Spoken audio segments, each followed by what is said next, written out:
முழுக்க முழுக்க சுயசார்பாக இருக்கணும் அப்படிங்கிறது தான் இந்த பண்ணையினுடைய மையம். எங்களுடைய மையமும் அதுதான். பண்ணையில் இவ வந்து கோம்பைங்க காவலுக்காக வந்து பார்த்தோம் அப்படின்னா வச்சிருக்கிறது. முல்லை திணை அப்படிங்கிறது மேய்ச்சலுக்கான ஒரு திணையாக தான் இருக்கும். இன்னைக்கு ஆடு வளர்ப்பில் இந்த மேய்ச்சல் நிலம் அப்படிங்கிறது ரொம்ப முக்கியமான ஒரு விஷயம்.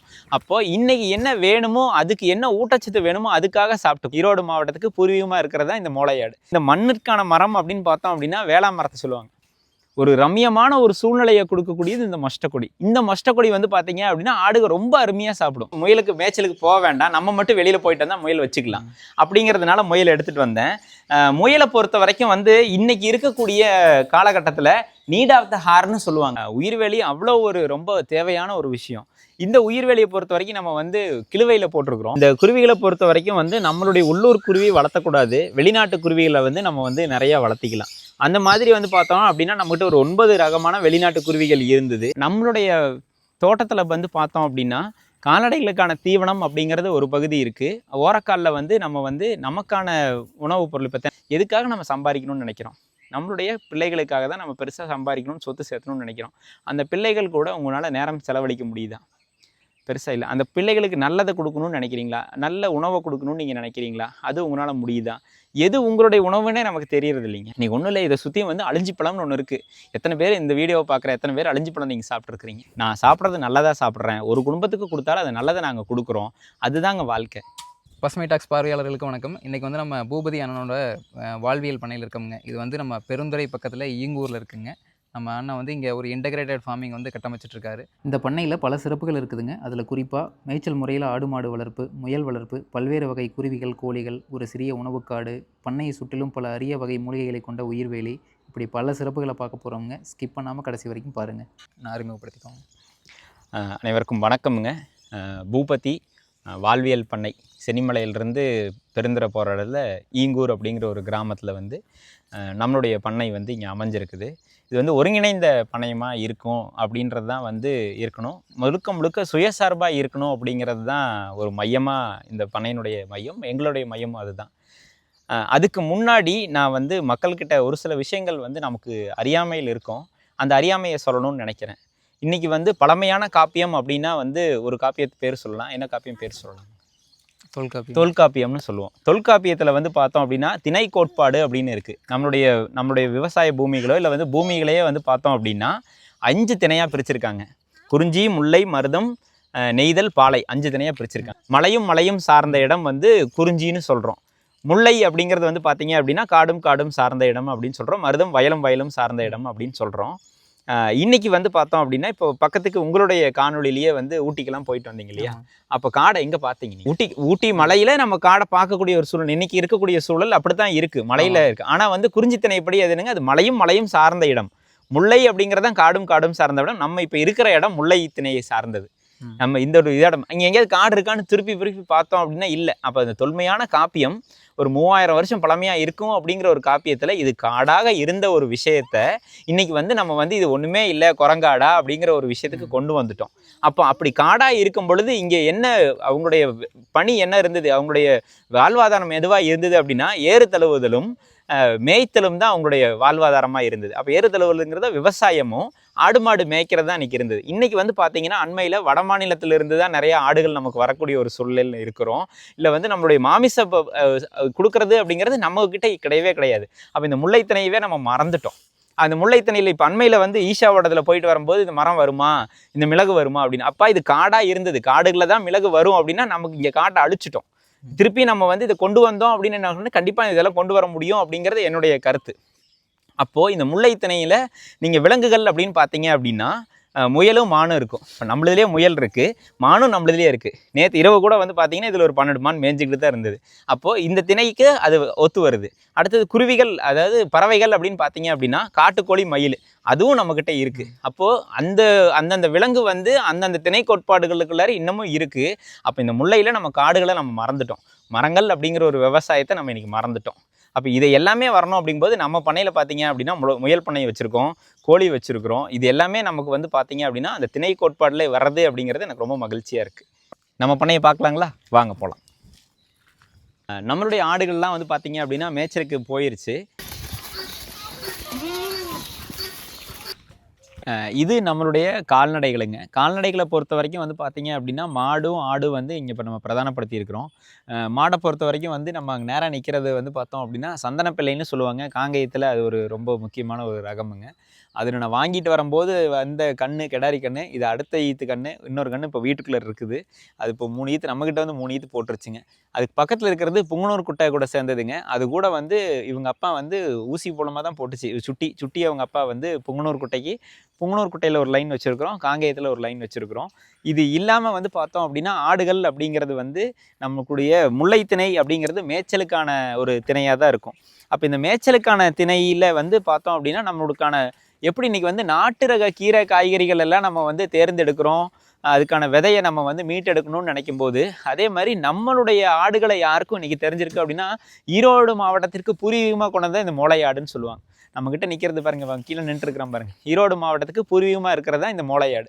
இந்த மோளையாடு வந்து பார்த்தீங்க அப்படின்னா, ஒரு 4 குட்டி நமக்கு போட்டுது அப்படின்னாலும் 4 குட்டிக்கும் பால் இருக்கக்கூடிய ஒரு சந்ததியாக இருந்தது. இன்றைக்கி இது கூட வந்து எல்லாமே இனக்கலப்பு பண்ணி அதனுடைய ஒரு ஒரு ஒரு தூய்மையான இனம் நம்மக்கிட்ட இல்லை. இதை பற்றி யாருக்காவது தெரியுமானா யாருக்கிட்டையும் இல்லை. இன்றைக்கி கிடாய் வளர்த்துறதே இன்றைக்கி வந்து பெரும்பகுதி கிடாயை வளர்த்தக்கூடாது, ஏதோ ஒரு கிடாய்க்காக நம்ம இனம் சேர்த்திக்கலாம் அப்படின்னு நினைக்கிறாங்க. அது சரியான ஒரு ஆடு வளர்ப்புக்கு உங்களுக்கு போகாது. கெடாயினுடைய எந்த அளவுக்கு தன்மை இருக்கோ அது குட்டியினுடைய தன்மையில் வரும். உங்களுக்கு புரிஞ்சுக்கிற மாதிரி சொல்லணும் அப்படின்னா, ஒரே ஆடு இந்த கிடாயை போட்டு வர்ற குட்டி வந்து பார்த்தீங்கன்னா ஒரு 1.25 2 கிலோ வருது அப்படின்னா, இதே போயர் கிடாயை போட்டீங்க அப்படின்னா ஒரு 3 கிலோக்காவது குட்டி வரும்.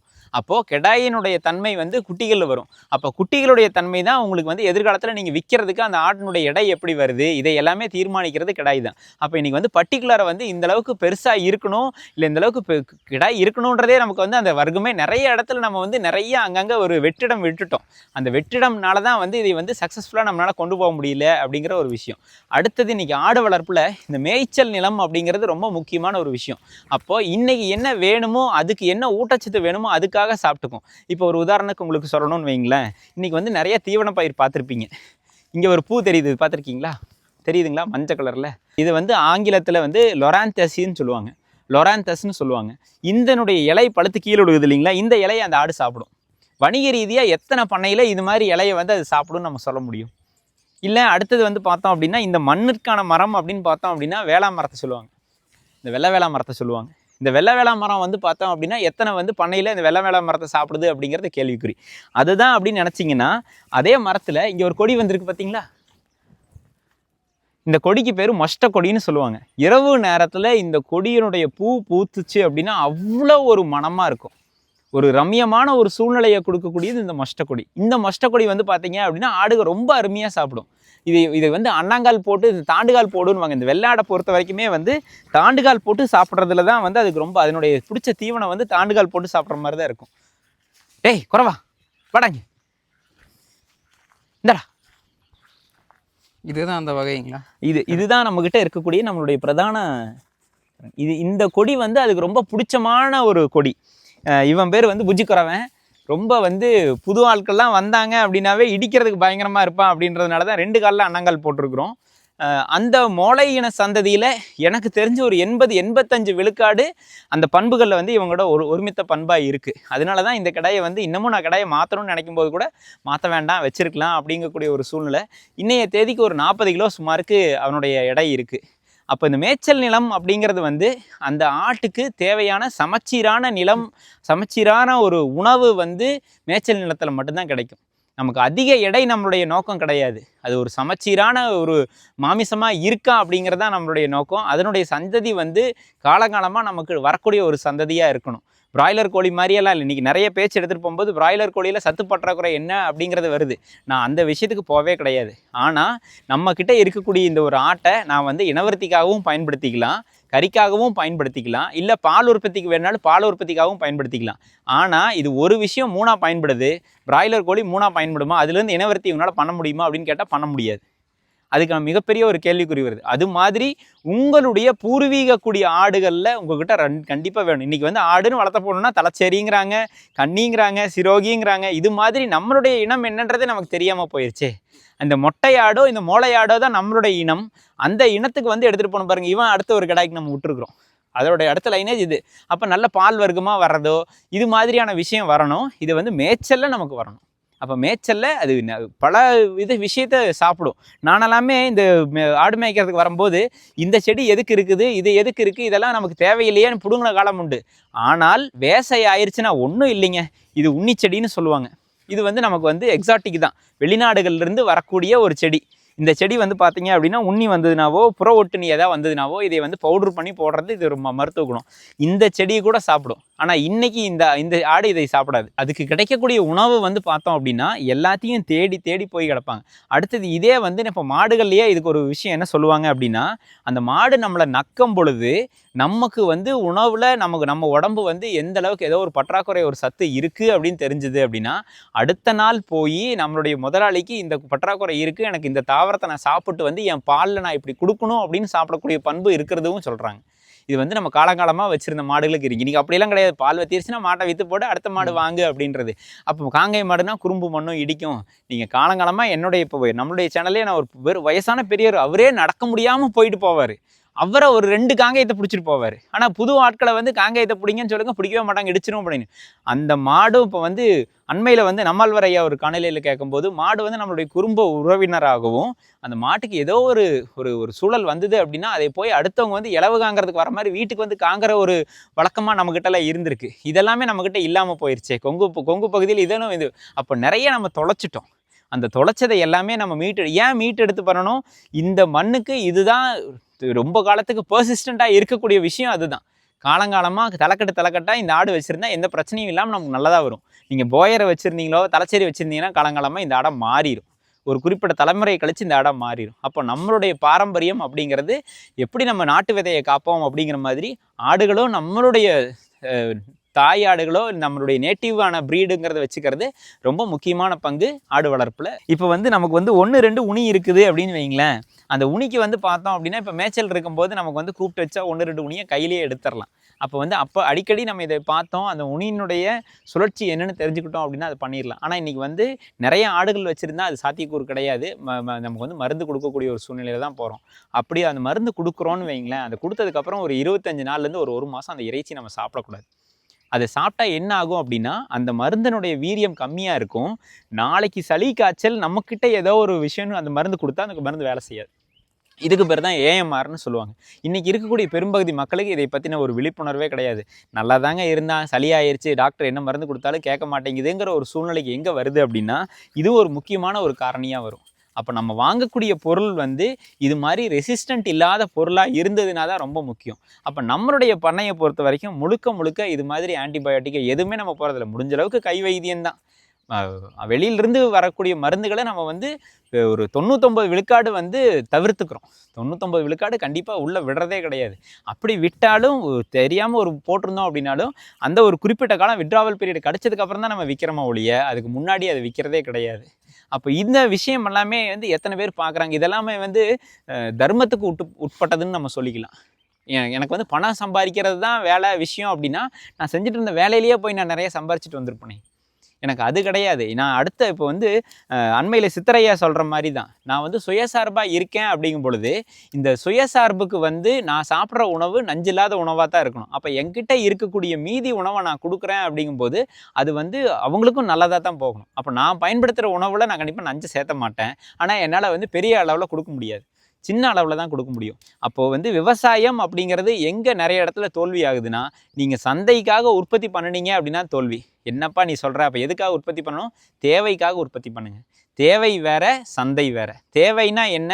என்னுடைய விஷயத்தை நான் சொல்கிறேனே, ஒரு 10லேருந்து 15 குடும்பத்துக்கான இறைச்சி வேணும்னு வைங்களேன். இன்றைக்கி நீங்கள் என்னென்ன இறைச்சியெல்லாம் சாப்பிடுவீங்க? கோழி சாப்பிட்றீங்க, ஆடு சாப்பிட்றீங்க, இப்போ நம்மகிட்ட முயல் இருக்குது. ஒரு 10லேருந்து 15 குடும்பத்துக்கு இது வேணும் அப்படின்னு ஒரு வாரத்துக்கு ஒருத்தவங்க ஒன்று எடுத்திங்கன்னா கூட அந்த குடும்பத்துக்கு நான் கொடுத்தாலே எனக்கு போதும். நான் நிறைய உற்பத்தி பண்ணி அது எங்கே போகுதுன்னே தெரியாமலாம் நான் பண்ண வேண்டாம். அந்த 10 குடும்பம் இதுக்காக நான் சந்தைக்கு நான் வெளியில் 2 வெடிக்காலையில் 2 மணிக்கு போகணுங்கிற ஒரு அவசியம் கிடையாது. ஒரு கீரை கொடியோ வச்சுருக்கிறேன், இல்லை ஒரு காய்கறி கொடியோ வச்சுருக்கிறேன், இல்லை கொடிக்காயோ வச்சுருக்கிறேன்னு வைங்களேன். கீரையோ காய்கறியோ கொடிக்காயோ வச்சுருக்கிறேன். கொடிக்காயில் ஒரு 6-7 கொடி வச்சுருக்கிறேன். பாவக்காய் வச்சுருக்கிறேன், புடலங்காய் வச்சுருக்கிறேன், அவரைக்காய் வச்சுருக்கிறேன். இது எல்லாமே என்னால் ஒரே நாளாக சாப்பிட முடியாது. காய்க்கு வந்திருக்கு அப்படின்னா என்னால் ஒரே நாளில் சாப்பிட முடியாது. அப்போ என் தேவைக்கு போக மீதி ஒருத்தவங்களுக்கு கொடுக்குறோன்னு வைங்களேன். அப்போ என் தேவைக்கும் ஆயிரும். மீதி கொடுக்கும்போது ஒரு 2 குடும்பத்துக்கு குடும்பத்துக்கு கொடுக்குறேன். இன்றைக்கி நீங்கள் கணக்கு போட்டு பார்த்துருந்தீங்கன்னா உங்களுக்கு தெரிஞ்சிருக்கும். ஒரு 5000 ரூபாய்க்கு குறையில்லாமல் இன்றைக்கி வந்து நல்ல கீரை காய்கறிகள்லாம் நம்மளால் இன்றைக்கி வாங்கக்கூடிய ஒரு சூழ்நிலையில் இல்லை. 2 குடும்பத்துக்கு நீங்கள் கொடுத்தீங்கன்னா 10,000 ரூபாய் ஆகிப்போச்சு. இதை விட பெரிய வருமானம் என்னங்க? இதுதான் தேவைக்காக உற்பத்தி பண்ணுறீங்க. ஒரு 2 குடும்பம் 3 குடும்பம் இன்றைக்கி இந்த மை ஃபார்மர் கான்செப்ட் அப்படிங்கிறது நிறைய இடத்துல போய்கிட்டே இருக்குது. அதே தான் நான் வந்து சுயசார்பாக இருக்கேன், ஹெட்ரோஜினஸாக வெள்ளாமை பண்ணுறேன். என்கிட்ட ஒரு வெள்ளாமை கிடையவே கிடையாது, எல்லாமே கலந்து வருது. என்கிட்ட என்ன எக்ஸஸாக இருக்கோ இருக்கிறத வெளியில் கொடுக்குறேன். இது தேவைக்காக கொடுக்குறது, சந்தைக்காக நான் உற்பத்தி பண்ணுறது கிடையாது. சந்தைக்காக உற்பத்தி பண்ணினால் உற்பத்தி அதிகமாக இருந்தால் விலை மலிவு, உற்பத்தி குறைவாக இருந்தால் விலை அதிகம். நம்மளுடைய பண்ணையில் இவ வந்து கோம்பைங்க, காவலுக்காக வந்து பார்த்தோம் அப்படின்னா வச்சுருக்கிறது. இன்றைக்கி வந்து எந்த ஒரு பட்டியாக இருந்தாலும் காவலுக்காகட்டும் இல்லை வந்து அந்த விலங்குகளுக்கு வந்து முடுக்கிறதுக்கும் ரொம்ப முக்கியமாக பயன்படுத்துறது. ஏன் நான் அதை சொல்ல வரேன் அப்படின்னா, கோம்பை வந்து ஒர்க்கிங் டாக்ஸ் அப்படின்னு சொல்லுவாங்க. நேற்று நைட்டு வந்து நம்ம இப்போ தோட்டத்துக்கு பக்கத்தில் ஒரு 12 மான் இருந்ததுங்க. அப்போ எப்பவுமே நம்ம போகிறோம் அப்படின்னா நம்ம கூடயே வந்து மானை முடுக்கிறதோ இல்லை இந்த விஷயத்துக்கு வந்து நாட்டு இன ராய்களுக்கு நிகர் வேறு எதுவுமே கிடையாதுங்க. அது ரெண்டாவது, இப்போ பண்ணையில் வச்சுருக்காங்க அப்படின்னு முடிவு பண்ணும்போது பண்ணையில் கட்டி வச்சே வளர்த்தி ரொம்ப கோபமாக காமிக்க ஆரம்பிச்சிடுறாங்க. இவளும் கோம்பை தான். வர்றவங்க கிட்ட நான் எப்படி சிரித்து பேசுனா அப்போ இவ சிரித்து பேசுவாள். இதே வந்து நான் கொஞ்சம் கோபமாக ஆகிறேன் அப்படிங்கிற மாதிரி இருந்தால் கோபமாக மாறிடுவான். அப்போ இந்த ஒரு பந்தம் வந்து நாட்டு இன நாய்களுக்கு மட்டும்தான் ரொம்ப முக்கியமாகவே இருக்குதுங்க. அப்போ அது மாதிரி நான் தொலாவியெல்லாம் பார்த்து இல்லைங்க, எனக்கு காவலுக்கு இருக்கிற இடத்துல தானே எனக்கு குட்டி பெருசாக கிடைக்கவே இல்லை. ஆனால் கிடைச்ச குட்டியை வந்து நம்ம பாங்குக்கு தகுந்த மாதிரி இப்போ ஆடு மாடு மேய்க்கும் போதெல்லாம் நாய்களுடைய பங்கு ரொம்ப முக்கியமாக இருக்குது. அந்த பக்கம் இந்த பக்கம் போகுது, முடுக்கிட்டு வா அப்படின்னு சொன்னாலும் அந்தளவுக்கு வந்து ரொம்ப அழகாக பயிற்சி கொடுத்து பண்ணலாமுங்க. அதுக்கு இப்போ தான் கொஞ்சம் கொஞ்சமாக பயிற்சி கொடுத்துட்ருக்கோம். நம்மளுடைய ஜோடி கோம்பை ஜோடியில் இவ பெண்ணுங்க. இப்போ நம்ம முயல் பண்ணைக்குள்ளார போகலாம். அப்போ இந்த முயல் பண்ணை வந்து நீங்கள் எவ்வளோ நாளாக பண்ணிகிட்ருக்கீங்க? முயல் பண்ணைன்னு பார்த்தோம் அப்படின்னா நான் ஒரு 4 வருஷமாக முயல் பண்ணை வச்சுருந்தேனுங்க. கோயம்புத்தூரில் இருக்கும்போதே வந்து என்கிட்ட முயல் இருந்தது. முயல் வர்றதுக்கு காரணம் என்னென்னு பார்த்தீங்கன்னா, இந்த கொரோனா சமயத்தில் 2வது கொரோனா சமயத்தில் நம்மளால் வந்து குருவிகள் வந்து நமக்கு ஒரு பிரதான வருமானமாக இருந்தது. நான் எப்போ ஃப்ளிப்கார்ட்லேருந்து வெளியில் வந்தனோ என் வருமானத்துக்கு சரிசலமாக ஈடு கொடுத்து பண்ணக்கூடிய அளவுக்கு குருவிகள் நல்லா இருந்தது. ஆனால் 2வது கொரோனாவில் வாங்கின அடி இன்னுமே குருவிகள் பெருசாக எந்திரிக்கல. அப்போ அந்த இடத்துல வந்து எனக்கு அடுத்த ஒரு திருப்புமுனை என்ன வந்ததுன்னா, உணவு சார்ந்த ஒரு தொழிலில் நம்ம இருந்தோம் அப்படின்னா என்றைக்குமே நமக்கான ஒரு வந்துக்கிட்டே இருக்கும் வருமானம் அப்படிங்கிறது தடையில்லாமல் வந்துக்கிட்டே இருக்கும். அப்படிங்கிறதுனால அப்போ எனக்கு வந்து அங்கே மேய்ச்சல் நிலமோ இல்லை வந்து ஆடுகளோ மாடுகளோ வச்சிருக்கிறதுக்கான வாய்ப்பு இல்லை. அப்போ வந்து எங்கெங்கெல்லாம் வெளியில் பில்லு இருக்கோ, பில்லு இருக்கிறதெல்லாம் இடம்லாம் பார்த்துட்டு வந்து எடுத்துகிட்டு வந்து முயல் வச்சுருந்தேன். அப்போ முயலுக்கு மேய்ச்சலுக்கு போக வேண்டாம், நம்ம மட்டும் வெளியில் போயிட்டு வந்தால் முயல் வச்சுக்கலாம் அப்படிங்கிறதுனால முயல் எடுத்துகிட்டு வந்தேன். முயலை பொறுத்த வரைக்கும் வந்து இன்னைக்கு இருக்கக்கூடிய காலகட்டத்தில் நீட் ஆஃப் த ஹார்னு சொல்லுவாங்க. ஏன் இது நீட் ஆஃப் த ஹார் அப்படின்னா, இன்னைக்கு வந்து இறைச்சி சாப்பிடாத ஆட்களே கிடையாது. இறைச்சி அப்படிங்கிறது இன்னைக்கு வாரத்தில் 2 முறை 3 முறை சாப்பிடக்கூடிய அளவுக்கு நம்ம வந்துட்டோம். அப்படி இறைச்சி சாப்பிடும்போது ஒவ்வொரு வீடுகள்லையும் பார்த்தோம் அப்படின்னா நமக்கு வந்து இதய பிரச்சனை இருக்கிறவங்களோ இல்லை அடுத்தது வந்து பார்த்தோம் அப்படின்னா ரத்த கொதிப்பு இருக்கவங்களோ இவங்களாம் இறைச்சி சாப்பிட மாட்டாங்க. ஆனால் அவங்களுக்கும் இந்த இறைச்சி உகந்தது. முயல் இறைச்சியை பொறுத்த வரைக்கும் வந்து பார்த்தீங்க அப்படின்னா கொழுப்புங்கிறது ரொம்ப குறைவான இடம் இருக்கிறது, கொலஸ்ட்ராலுங்கிறது ரொம்ப குறைவான இடம் இருக்குது. அப்படிங்கிறதுனால இதெல்லாமே அவங்களும் சாப்பிட்லாம். அப்போ அவங்களும் ஏங்குவாங்க இல்லையா, பொதுவாக அவங்களும் இறைச்சி சாப்பிடணும்னு ஏங்குவாங்க. 2வது விஷயம், நீங்கள் வந்து இந்த முயலில் வந்து நிறையா சாதகங்கள் நமக்கு இருக்குது. முயலில் வந்து பார்த்தீங்கன்னா எலும்பு விகிதாச்சாரம் அப்படிங்கிறது கோழிக்கும் ஆட்டுக்கும் காட்டிலும் இது ரொம்ப குறைவான எலும்பு விகிதாச்சாரம் தான் இருக்கும். ஒரு கிலோவுக்கே ஒரு 100 கிராம் 150 கிராம் எலும்பு மட்டும்தான் வரும். ஆனால் வந்து கோழிகளுக்கும் ஆடுகளுக்கும் அதை காட்டிலும் அதிகமாக தான் இருக்கும் மொழி, அது காட்டிலும் இதுவாது. 2வது வந்து பார்த்தோம் அப்படிங்கும்போது லீன் மீட்டுன்னு சொல்லுவாங்க, வெள்ளை இறைச்சின்னு சொல்லுவாங்க. இந்த வெள்ளை இறைச்சிங்கிறது வந்து பார்த்தீங்கன்னா அதிக அளவில் நமக்கு வந்து புரதத்தை கொடுக்கக்கூடிய ஒரு இறைச்சி. அந்த புரதம் வந்து பார்த்தீங்க அப்படின்னா நம்மளுக்கு செரிமானம் பண்ணுற வந்து ரொம்ப எளிமையாக செரிமானம் பண்ணுறதுக்கும் அது வந்து ரொம்ப பயனுள்ளதாக இருக்கும். அப்போ இது மாதிரி இருக்கும் பொழுது நம்ம மக்கள்கிட்ட அறியாமை வந்து ஒரு பொதுவாக என்ன சொல்லுவாங்கன்னா, வரக்கால் வளர்த்தக்கூடாது, முயலில் வளர்த்தக்கூடாது அப்படிங்கிற மாதிரி சொல்லுவாங்க. நம்ம காட்டுக்குள்ளுக்குள்ளே இருக்கக்கூடிய முயல் வேற, இது முயல் வேற. உங்களுக்கு தெரிகிற மாதிரி சொல்லணும்னா இது வந்து பிராய்லர் கோழிங்கிற மாதிரி வச்சுக்கலாம். ஆனால் பிராய்லர் கோழிக்கு நமக்கு போடுற தீவன மேலாண்மை வேற, இதுக்கு போடுற தீவன மேலாண்மை வேற. இதுக்கு எந்த ஒரு இன்ஆர்கானிக்காவோ எதுவுமே கொடுக்கறதே கிடையாது. ஊசியிலிருந்து பெருசாக இதுக்கு எதுவுமே கிடையவே கிடையாது. ரொம்ப இயல்பாக வளரக்கூடிய ஒரு விலங்கு.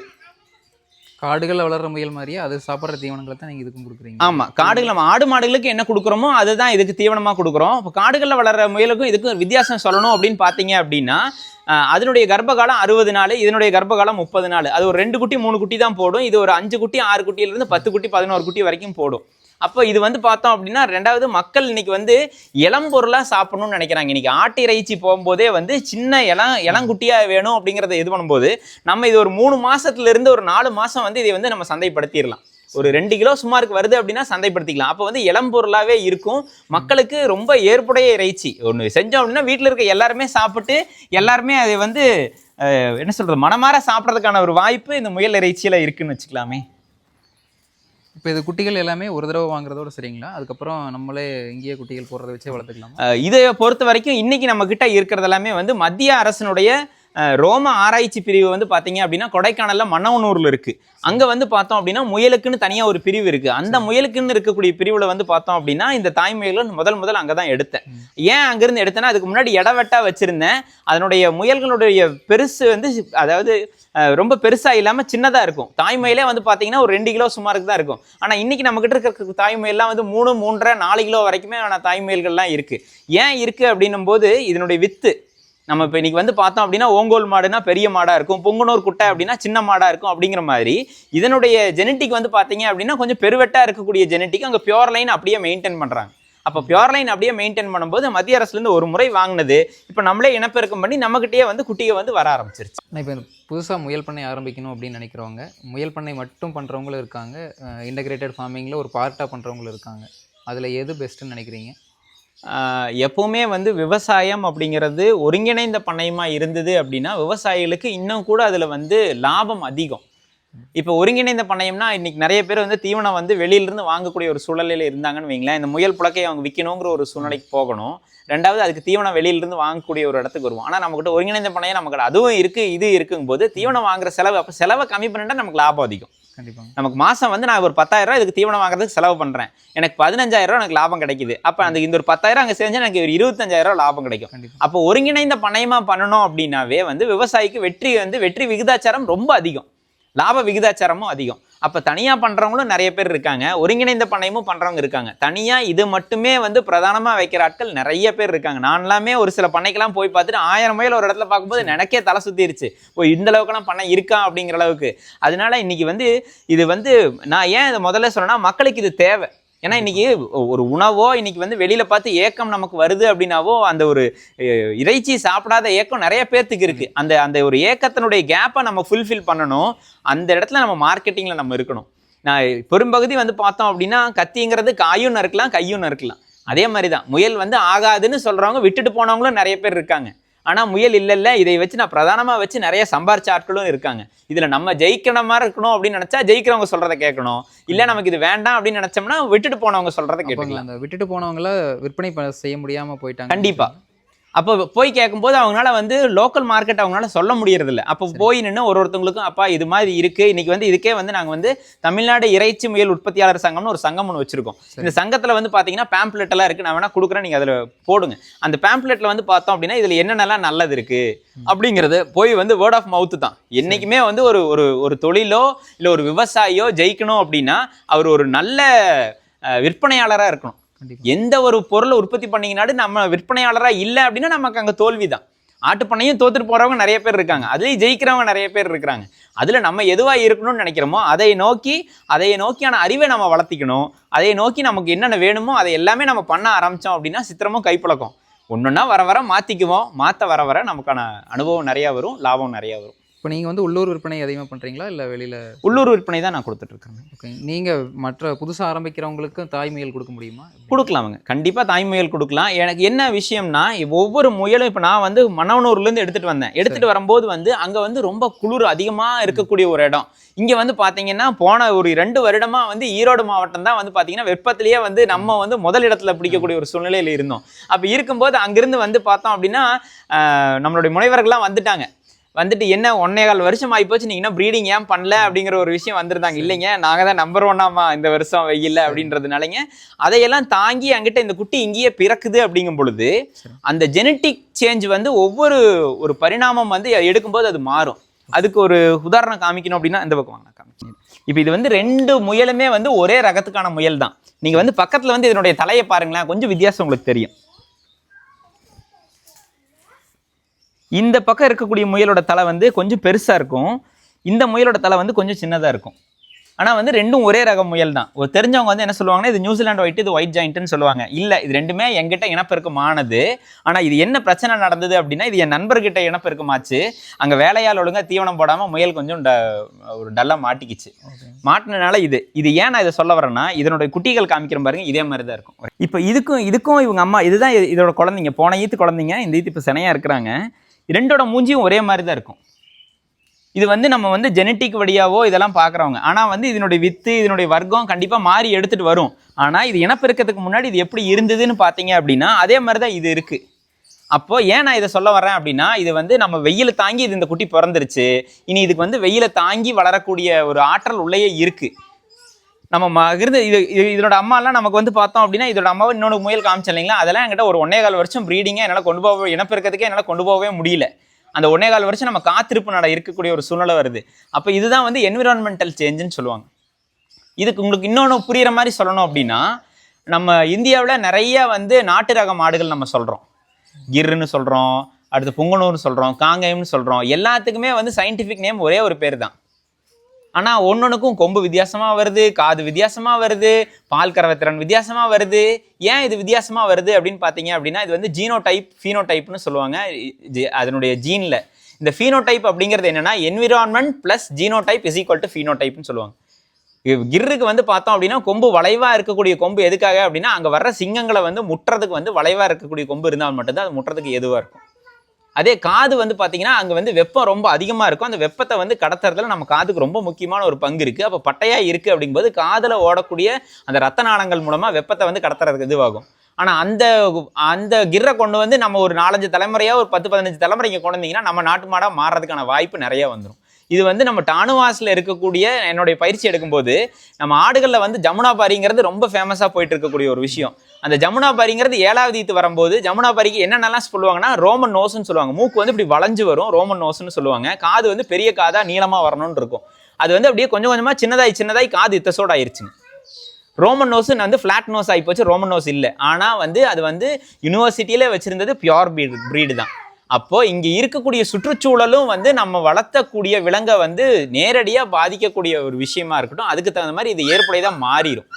சர்வைவல் ஆஃப் த ஃபிட்டஸ்ட்னு சொல்லுவாங்க. இந்த சூழ்நிலைக்கு எப்படி என்னுடைய உடல் அமைப்பு தவமைப்பு பண்ணணுமோ அதுக்கு தகுந்த மாதிரி அதை தவமைப்பு பண்ணி மாறிக்கும். அப்போ இது ஏன் நான் இதை சொல்ல வந்தேன் அப்படின்னா, அந்த வெப்பமாக இருந்தாலும் இந்த குட்டியை அது தாங்கி வந்துக்கும். அப்போ வந்து இது சர்வைவல் ஆஃப் த ஃபிட்டஸ்க்கு வரதுக்கான வாய்ப்பு நிறைய இருக்குது. இப்போ புதுசாக பண்ணைகள் ஆரம்பிக்கும் போதும் இந்த மாதிரி இதெல்லாம் பார்த்து தான் உங்களுக்கு அண்மையில், ஆமாங்க, உங்களுக்கு அண்மையில் எது கிடைக்குதோ உங்களுடைய நாட்டு ரகம் எதுவும் அதை எடுத்துகிட்டு போனோம் அப்படின்னா நம்மளுடைய வெற்றி விகிதாச்சாரம் அதிகம். நோய் மேலாண்மையில் நம்ம கொஞ்சம் சிறப்பாக நின்றுக்கலாம். இது பொறாளோ இதோட சின்ன குட்டியாக இருந்தால் கொடுக்குமா?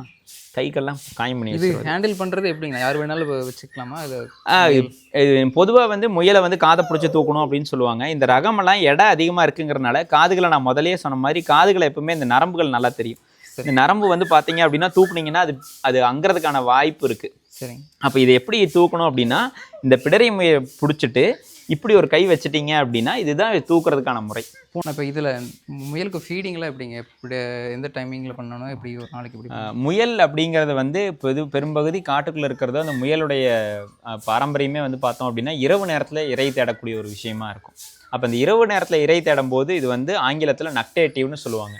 நிலா வெளிச்சத்தில் தான் அது இறை பெரும்பகுதி தேடும். அப்போ வந்து இதுக்கு வந்து சூரியன் ஆகாது. அப்போ வந்து வெப்பம் அதிகமாச்சு அப்படின்னா அது செரிமான மண்டலம் ஒழுங்காக வேலை செய்யாது. அப்போ வந்து வெப்பம் ஏறுறதுக்கு முன்னாடி காலையில் உணவு கொடுத்துடணும். காலையில் உணவு வந்து பில்கள், பொதுவாக நான் வந்து பில் வகைகள் கொடுத்துருவேன். இந்த பில் வகைகளில் சமச்சீராக கொடுத்தால்தான் நம்ம வந்து ஒரு வணிக ரீதியாக எந்த பண்ணையுமே நம்ம கொண்டு போக முடியும். அப்போ சமச்சீராக இது வந்து புழக்கை வடிவத்தில் புழக்கை போடக்கூடிய ஒரு முயல். அந்த புழக்கை வந்து அதிகமாக வரணும் அப்படின்னா இதுக்கு நார் சத்து வந்து அதிகமாக கொடுக்கணும். அப்போ 2 பங்கு நார் சத்தும் 1 பங்கு புரதமும் கொடுக்கணும். அப்போ புரதம் அப்படின்னு நமக்கு தெரிகிற மாதிரி இருக்கணும் அப்படின்னா இந்த வேலி மசாலோ, குதிரை மசாலோ, இது கூட அகத்தி, சவுண்டல், இது மாதிரி இருக்கிறத வந்து 1 பங்கும் 2 பங்கு பில் வகைகள் கொடுத்துக்கலாம். இப்போ வந்து தீவன சோளமோ, கோஎஃப்எஸ்ஸோ, கினியா பில்லோ, இது மாதிரி வந்து பில் வகைகள் 2 பங்கு கொடுக்கணும். இது நான் என்னுடைய இதில் நான் என்ன பழக்கம் பண்ணுறேன்னா, காலையில் ஒரு தீவனமோ பில் வகைகள் வந்து ஒரு 60 விழுக்காடு காலையிலையும், ஒரு மாலையில் ஒரு 5-6 மணிக்கு மீதி 40 விழுக்காடு கொடுத்துட்டு ஒரு 7-8 மணிக்காட்ட வந்து பார்த்தோம் அப்படின்னா அடர் தீவனம் இல்லாமல் வந்து நம்ம வந்து எடையை வந்து நம்ம சொன்ன மாதிரி 3 மாசத்துல கொண்டு வர முடியாது. அப்போ இந்த அடர் தீவனம் வந்து பார்த்தீங்க அப்படின்னா நம்மளது எல்லாமே வந்து முளைக்கட்டிய தானியங்கள் ஒரு பகுதியாகவும், புண்ணாக்கு ஒரு பகுதியாகவும், தவிடு ஒரு பகுதியாகவும் இருக்கும். இந்த 3 பகுதியுமே வந்து கலந்து தான் நம்ம கொடுக்குறோம். இது வந்து ஒரு 7-8 மணி, ஒரு சில சமயத்துக்கு 10-11 மணி கூட ஆயிடலாம். அடுத்தது நம்மளுடைய வாழ்வியல் பண்ணையில் குருவிகள் பிரிவுக்குள்ளார போகலாம். இந்த குருவிகளை பொறுத்த வரைக்கும் வந்து நம்மளுடைய உள்ளூர் குருவி வளர்த்தக்கூடாது, வெளிநாட்டு குருவிகளை வந்து நம்ம வந்து நிறையா வளர்த்திக்கலாம். அந்த மாதிரி வந்து பார்த்தோம் அப்படின்னா நம்மகிட்ட ஒரு 9 ரகமான வெளிநாட்டு குருவிகள் இருந்தது. என்னைக்கு வந்து என்னுடைய வேலையை நான் விட்டுட்டு வரணும், வரும்போது இதனுடைய வருமானம் நல்லா இருக்குது அப்படிங்கும்போது தான் வந்து வேலையை விடுறதுக்கு நமக்கு வந்து ஒரு மன ரீதியாக தெம்பு கிடைக்கும். அந்த சமயத்தில் வந்து என்னை வந்து கையூனி காப்பாற்றினது வேலையில் வர்ற வருமானத்தை காட்டிலும் அதிகமாகவே சம்பாரித்த காலமும் உண்டு. ஆனால் இன்றைக்கி வந்து அதனுடைய சூழ்நிலை சரியில்லை அப்படிங்கிறதுனால எப்போவுமே வந்து தெரிஞ்ச தொழிலை விட்டவனும் கேட்டான், தெரியாத தொழில் அப்படிங்கிற மாதிரி சொல்லுவாங்க. அதனால் இது விடுறதுக்கு எனக்கு மனசு இல்லை. அப்பவுமே வந்து வச்சிருக்கணும் அப்படின்னு கிட்டத்தட்ட ஒரு 2 வருஷமா வருமானமே இல்லைனாலும் நம்ம காசை போட்டு செலவு பண்ணி வச்சுருந்தோம். இன்றைக்கி வந்து எனக்கு லாபம் பெருசாக இல்லைனாலும் கை முட்டு வலி போகிறதில்ல. அப்போ ஏன் இதுக்கு இல்லை அப்படிங்கிற மாதிரி இன்றைக்கி இருக்கக்கூடிய குருவிகளோட சூழ்நிலை இதுதான். ஆனால் இது வந்து நிரந்தரம் அல்ல. எப்பவுமே ஒவ்வொரு தொழிலுக்கு ஏதோ ஒரு செட்பேக் வந்துச்சு அப்படின்னா திருப்பி அது மேலே அப்க்ரூமிங் வரும். இப்போ திருப்பி கேட்க ஆரம்பிச்சிட்டாங்க. நிறைய பேர் வந்து பார்த்தோம் அப்படின்னா முதல்லலாம் அழைப்பே வராமல் இருந்தது. இன்றைக்கி வாரத்துக்கு குறைஞ்சது ஒரு 6-7 அழைப்பு அது வந்துடுது. எங்கள் இது இருக்கா அது இருக்கா அப்படிங்கிற கேட்குற அளவுக்கு வந்துட்டாங்க. அப்போ திருப்பி அடுத்து இன்னொரு 10 வருஷத்துக்கு இது நல்ல தொழிலாக இருக்கும் அப்படிங்கிறது என்னுடைய அனுமானம். வாங்க நம்மளுடைய குருவி பண்ணைக்குள்ளார போகலாம். இறங்கடா அக்கா, கூட்டிகிட்டு போய் காமிக்கிறீங்களா அக்காவை? இது முழுக்கவே வந்து பார்த்தீங்க அப்படின்னா ஆஸ்திரேலியாவை சார்ந்த கொண்டை கிளின்னு சொல்லுவாங்க, காக்டெயில் அப்படின்னு சொல்லுவாங்க. இந்த ஒரு காக்டெயில் எல்லாமே வந்து முழுக்கவே வந்து பார்த்தீங்க அப்படின்னா கொஞ்சம் பெரிய குருவியாக இருக்கும். வெப்பத்தை நல்லா தாங்கி வளரக்கூடிய ஒரு குருவியாக இருக்கும். வருஷத்தில் வந்து பார்த்தோம் அப்படின்னா வெப்ப காலம் வந்து இதுக்கு வந்து இனப்பெருக்கத்துக்கு ரொம்ப ஏற்புடைய காலமாக இருக்கும். ஒவ்வொரு ரகமும் வந்து ஒவ்வொரு காலத்தில் நமக்கு வந்து சரியாக இருக்கக்கூடிய குருவி வச்சுட்டோம் அப்படின்னா நமக்கு எப்பவுமே வந்து குஞ்சுகள் நமக்கு கைக்கு இருக்கிற மாதிரி இருக்கும். எப்பவுமே நமக்கு கொடுக்கறதுக்கு நமக்கான வருமானம் அப்படிங்கிறது ரவுண்ட் த கிளாக் நமக்கு இருந்துக்கிட்டே இருக்கும். அடுத்தது வந்து பார்த்தீங்க அப்படின்னா நம்மக்கிட்ட வந்து இது வந்து ஆஃப்ரிக்கன் லவ் பேர்டுன்னு சொல்லுவாங்க. நார்மல் லவ் பேர்டில் வந்து பார்த்தோம் அப்படின்னா அது வந்து ஆஸ்திரேலியாவை சேர்ந்தது. இது வந்து ஆப்பிரிக்காவில் இருக்கக்கூடிய ஆஃப்ரிக்கன் லவ் பேர்டுன்னு சொல்லுவாங்க. இந்த ஆஃப்ரிக்கன் லவ் பேர்டு வந்து பார்த்தோம் அப்படின்னா ரொம்ப ஹார்ட் வெரைட்டி. இது கூட வேறு எதுவும் பெருசாக விட முடியாது. ஆனால் சத்தம் கீச்சுன்னு சத்தம் போட்டுக்கிட்டே இருக்கும். அந்த சத்தத்துக்காக இப்போ இங்கே வரக்கூடிய சத்தத்துங்களில் பெரும்பகுதி இது போடுற சத்தமாக தான் இருக்கும். அந்த காக்டெயில் நம்ம பார்த்த கொண்டைக்கிளி வந்து சத்தமே போடாது, அது வந்து விசில் பண்ணுற ஒரு விஷயமாக தான் இருக்கும். அப்போ ஒவ்வொரு மனிதர்களுக்கும் ஒவ்வொரு விஷயம் உடன்பாடாக இருக்கும். அப்போ அது வந்து எனக்கு கத்த வேண்டாம், என் கூட அமைதியாக இருக்கணும் பழகணும் அப்படின்னா கொண்டைக்கிளி நம்ம தேர்ந்தெடுத்துக்கலாம். இல்லை என்கிட்ட எப்பவுமே கீச்சுன்னு ஒரு சத்தம் இருக்கணும்னு முடிவு பண்ணுறோம் அப்படின்னா அதுக்கு தகுந்த மாதிரி இதில் போகலாம். இதுலேயும் நிறைய நிறங்கள் இருக்குது. அந்த நிறங்களை பற்றி சொல்லணும் அப்படின்னா இந்த குஞ்சு இப்போ பறக்குது பார்த்தீங்களா, இந்த பறக்கிற குஞ்சை வந்து நம்ம ஒரு 3 வருஷம் ஆராய்ச்சியில் இந்த குஞ்சை எடுத்தோம். நமக்கு வந்து எந்த நிறத்தை போட்டால் எந்த நிறம் உடைக்கலாம். காட்டுக்குள்ளார வந்து பார்த்தீங்கன்னா ஒரே ஒரு நிறம் தான். ஆனால் வந்து காலப்போக்கில் வந்து ஒவ்வொரு நிறமாக மாறி நிறைய நிறங்களை நம்ம கொண்டு வந்திருக்கிறோம். அதில் நம்ம பண்ணையை கண்டுபிடிச்ச ஒரு நிறம் அப்படின்னு பார்த்தீங்க அப்படின்னா இந்த ஒரு லூட்டினோ ஆரஞ்சு ஃபேஸ்ன்னு சொல்லுவாங்க. வணிக ரீதியாக வெளியிலேயும் இருக்குது. நம்மளும் வந்து ஆனால் வெளியிலேருந்து வாங்காமல் நமக்கு வேணுங்கிறத நம்ம லைனேஜில் உடைச்சோம் அப்படிங்கிறது இது ஒரு பெருமையான ஒரு விஷயமா நம்ம சொல்லிக்கலாம். இந்த வெரைட்டி வந்து பார்த்தீங்க அப்படின்னா ஆஃப்ரிக்கன் லவ் பேர்டில் ஃபிஷர்னு சொல்லுவாங்க. இந்த ஃபிஷர் அப்படிங்கிறது கண்ணை சுற்றியுமே வந்து ஒரு வளையம் இருக்கும், ரிங் பேர்டுன்னு சொல்லுவாங்க. அதில் இது ஒரு வெரைட்டி.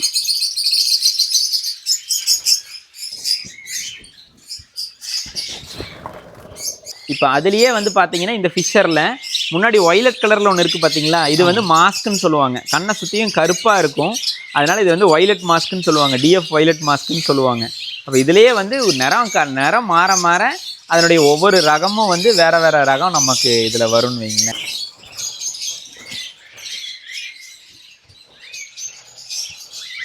இதிலே வந்து சிட்டு, இது வந்து ஆஸ்திரேலியன் சிட்டுன்னு சொல்லுவாங்க, ஃபின்ச்சஸ்ன்னு சொல்லுவோம். நிறைய வெளியில் பறந்துட்டுருக்கும். இது வந்து ஒரு 6-7 கூண்டில் இருந்தது. 6-7 கூண்டில் என்ன நடந்ததுன்னா, நான் சரி தீனி வைக்கிறதுக்கு ரொம்ப சிரமப்பட்டு என்ன பண்ணிட்டேன், எல்லாத்தையும் திறந்து விட்டுட்டேன்.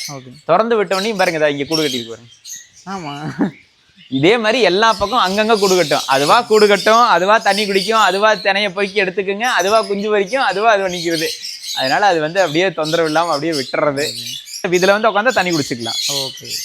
நீங்கள் எல்லாமே ஆட்டோமேட் பண்ணி வச்சுருக்கீங்க தண்ணி. நம்ம எப்பவுமே வந்து இன்வெஸ்ட் பண்ணும்போது சேர்த்து இன்வெஸ்ட் பண்ணாலும் தப்பு இல்லை. ஆனால் அவங்களுடைய அன்றாடம் வேலை வந்து வேலைப்பளு ரொம்ப குறைவாக இருக்கணும். இப்போ ஒரு உதாரணம் சொல்கிறேனுங்களே, இப்போ இதுக்கு நான் தீனி போடுறேன் அப்படின்னா பார்த்துட்டு என்னால் இப்படியே போட்டுக்க முடியும். இப்போ இதுக்கு நான் சுண்டல் போடுறேன், பச்சைப்பயிறு போடுறேன்னா என்னால் இப்படியே போட்டுக்க முடியும். ஆனால் இதே வந்து நம்ம மற்ற கூண்டாக இருந்தால் இதை எடுத்து நீக்கி இதை எடுத்து இதுக்கு தீனி போட்டு திருப்பி வச்சு இதை பண்ணும்போது நான் வந்து 2 கூண்டுக்கு செய்ய வேண்டிய வேலையை வந்து இதுக்கு ஒரு கூண்டுக்கு தான் செய்ய முடியும். அப்போ எனக்கு இது ஒரு தனி இன்வெஸ்ட்மெண்ட்டாக இது நான் பார்க்குறத காட்டிலும் 2 ஆள் வேலை. அப்போ நீங்கள் இது அன்றாடம் செய்ய வேண்டிய வேலையை 2 ஆள் செய்ய வேண்டிய இடத்துல இது ஒரு ஆள் செஞ்சாலே போதும்.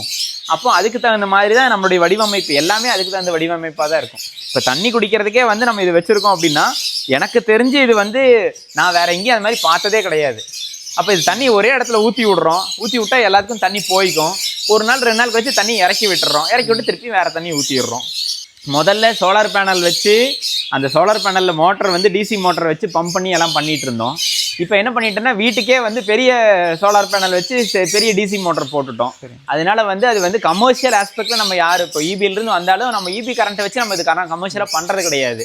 அப்போ அதை நம்ம பண்ணுறது அப்படிங்கிறதுனால நம்ம வீட்டுக்குமே ஓவர் ஹெட் டேங்க் சோலார்லேருந்து தான் போகுது. அப்போ அங்கே ஆற்றல் அப்படிங்கிறது நம்ம அரசுக்கிட்டேருந்து நம்ம எதிர்பார்க்கல, நம்மளுடைய ஆற்றலே நம்ம பண்ணிக்கிறோம். அப்படிங்கிறதுனால நம்ம அந்த சைடு அவங்களுக்கும் குறுக்கீடு எதுவுமே இருக்காது, நம்ம அப்படியே பண்ணிக்கலாம்.